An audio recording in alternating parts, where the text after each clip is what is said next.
بسم اللہ الرحمن الرحیم۔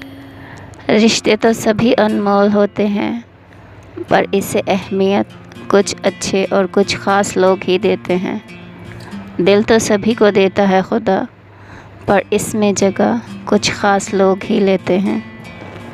زندگی آزمائشوں کا سمندر ہے، کسی سے لے کر آزمایا جاتا ہے تو کسی کو بے تحاشا دے کر آزمایا جاتا ہے۔ بس کہیں صبر کی اور کہیں شکر کی آزمائش ہے۔ من پسند چیز سے ہی تو آزمائش کی شروعات ہوتی ہے۔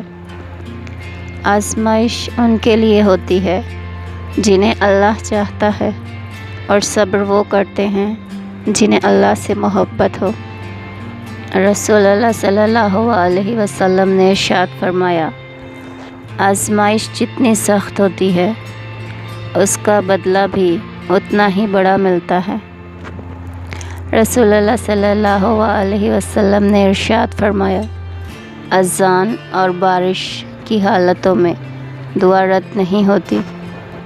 کسی کے صبر کا امتحان نہ لیا کرو، میں نے ایسا کرنے والوں کو اکثر پچھتاتے دیکھا ہے۔ اللہ آزمائش میں انہیں ڈالتا ہے جن سے وہ بے پناہ محبت کرتا ہے۔ جب کوئی آزمائش شروع ہوتی ہے تو اس وقت تک ختم نہیں ہوتی جب تک آپ اس سبق کو سیکھ نہ جائیں جو اس میں پوشیدہ ہے۔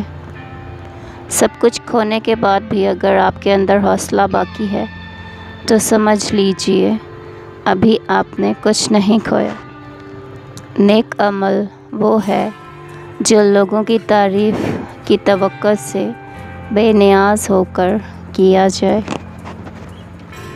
اللہ کے کن کہنے کی دیر ہے بس، آزمائشوں کا سلسلہ تو یوں ختم ہو جائے گا۔ دوسروں کے درد مٹانے والے بن جاؤ، اللہ تعالیٰ تمہارے درد مٹا دے گا۔ منہ میں زباں تو سبھی رکھتے ہیں، مگر کمال وہ کرتے ہیں جو اسے سنبھال کر رکھتے ہیں۔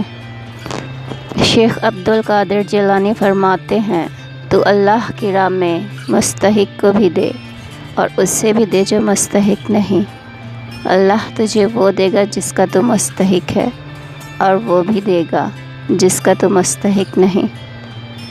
دین اسلام کا راستہ قابلیت کا نہیں، قبولیت کا راستہ ہے۔ یہاں صرف پڑھے لکھوں کی طلب نہیں ہوتی، یہاں بس تڑپ والے قبول ہوتے ہیں۔ آسان نہیں ہوتا سامنے والے کی بات سہ کر جی جی کہنا۔ وہ جو ہم جیسے گنہگار لوگوں کے بھی لاڈ اٹھاتا ہے وہ صرف اللہ ہے۔ مصیبت کا مقابلہ صبر سے کرو اور نعمتوں کی حفاظت شکر سے۔ بے شک قرآن مجید دلوں کا سکون ہے اور ہماری ہر الجھن کا واحد حل ہے۔ اگر آپ کو ویڈیو اچھی لگے تو لائک، شیئر اور چینل کو ضرور سبسکرائب کیجیے۔